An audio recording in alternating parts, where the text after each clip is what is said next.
प्रगति के पथ पर हरियाणा का अन्नदाता। फूल रत्न से सम्मानित किसान बना हरियाणा की शान। नई तकनीक को अपनाया, दूसरों को भी समझाया। लाखों किसानों के लिए उदाहरण बना प्रगतिशील किसान।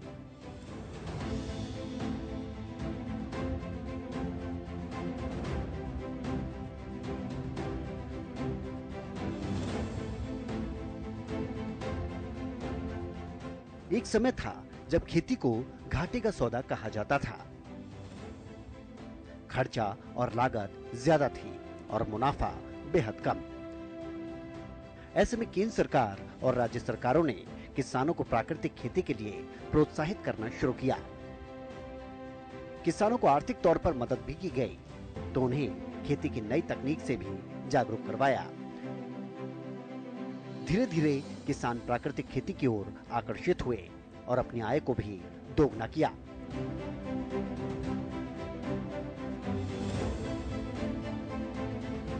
आज के समय में न सिर्फ खेती मुनाफे का सौदा है, बल्कि एक बिजनेस के विकल्प के तौर पर भी उभरा है। अब किसान ही नहीं, बल्कि पढ़े लिखे लोग भी खेती की ओर अग्रसर हो रहे हैं और अपनी आय बढ़ाने का काम कर रहे हैं। यमुनानगर के एक गांव करेड़ा खुर्द के रहने वाले कृष्ण लाल पेशे से एक डॉक्टर हैं, जो अपने ही गांव में क्लिनिक चलाते हैं। उनके 2 बेटे हैं। एक ने यमुनानगर शहर में निजी अस्पताल खोल रखा है, तो दूसरे लड़के ब्रजेश ने बीटेक की पढ़ाई करके साल 2016 में पॉली हाउस की खेती करके अपनी किस्मत आजमाई।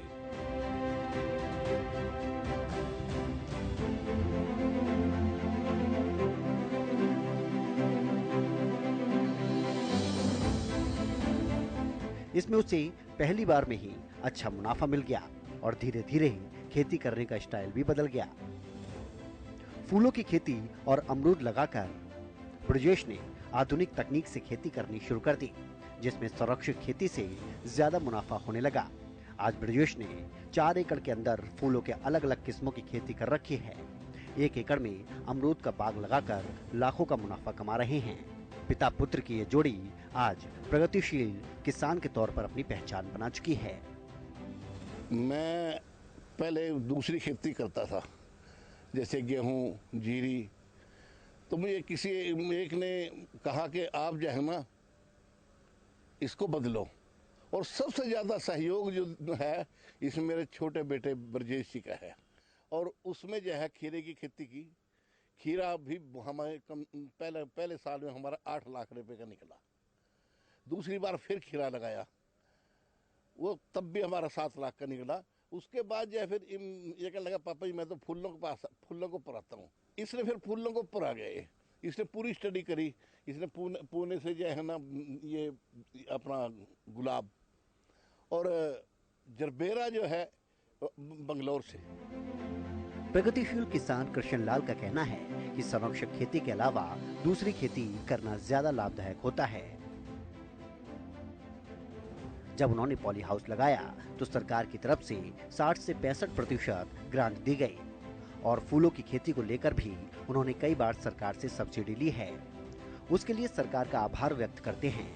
उनका कहना है कि यदि किसान संरक्षित खेती के अलावा फूलों व अन्य बागवानी की खेती करे तो सरकार की तरफ से सब्सिडी दी जाती है। वहीं उन्होंने बागवानी विभाग का फूलों की खेती में योगदान करने पर पूर्ण सहयोग माना है।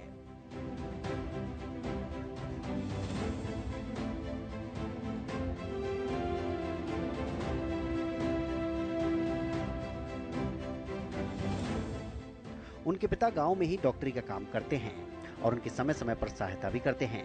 ब्रजेश अपनी खेती सूक्ष्म सिंचाई द्वारा करते हैं, जिसमें पानी की काफी बचत होती है।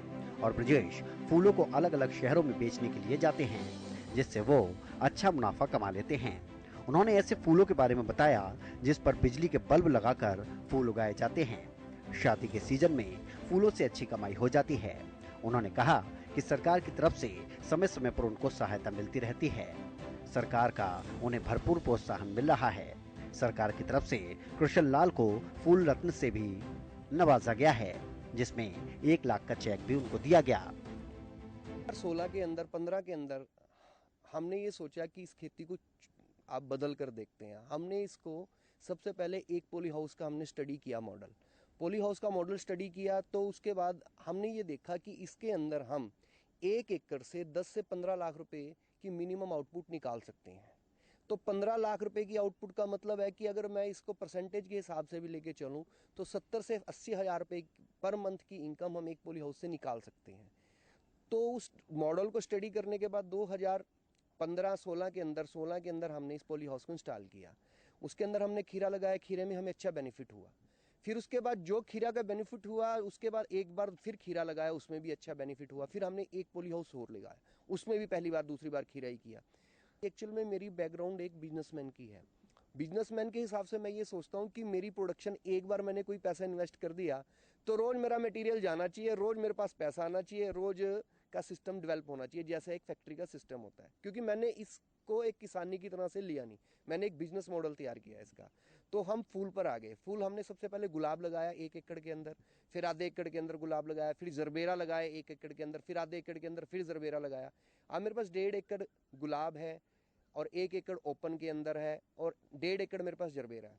फिर जैसे हमारे पास एक लैंड ये पड़ी थी यहाँ पर, यहाँ अमरूद लगाया हमने। अमरूद क्यों लगाया, ये मैंने आपको बताया कि एक आड़ी तिरछी लैंड थी। इसका जो स्ट्रक्चर है ना, बिल्कुल स्क्वायर नहीं है, यहाँ पॉली हाउस नहीं लग सकता, ना यहाँ हम गेहूँ जीरी कर सकते हैं। उसका कारण क्या है कि बीच में साइड में लैंड थी, गेहूँ जीरी हो नहीं सकती थी, तो इसलिए हमने यहाँ पे अमरूद लगाया।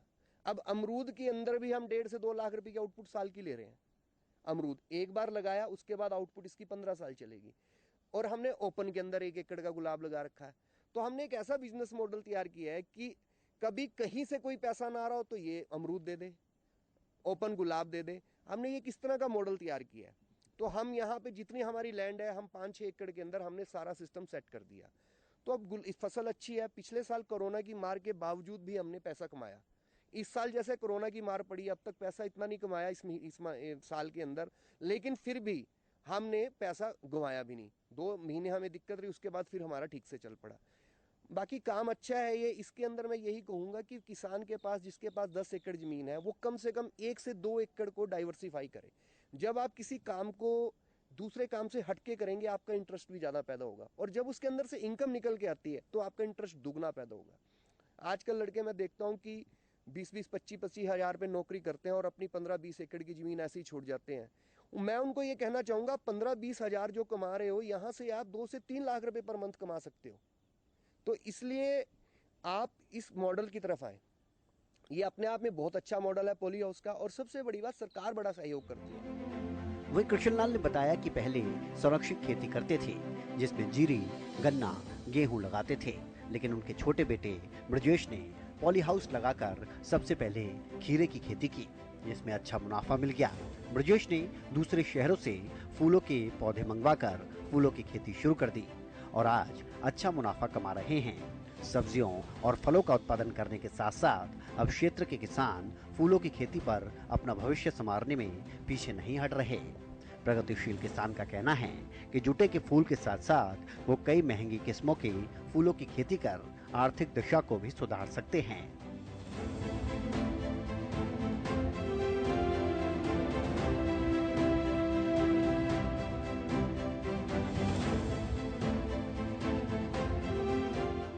प्रगतिशील किसान कृष्णलाल और उनके बेटे ब्रजेश आज न सिर्फ किसानों के लिए बल्कि हजारों युवाओं और लोगों के लिए उदाहरण भी बन चुके हैं। आज वो लाखों में अपना मुनाफा कमा रहे हैं और साथ ही दूसरों को रोजगार देने का भी काम कर रहे हैं। शुरुआती तौर पर हमेशा ही कोई नया काम करने में परेशानियों का सामना करना पड़ता है, लेकिन कड़ी मेहनत कभी बेकार नहीं जाती और ये साबित कृष्णलाल और उनके बेटे ने कर दिखाया है।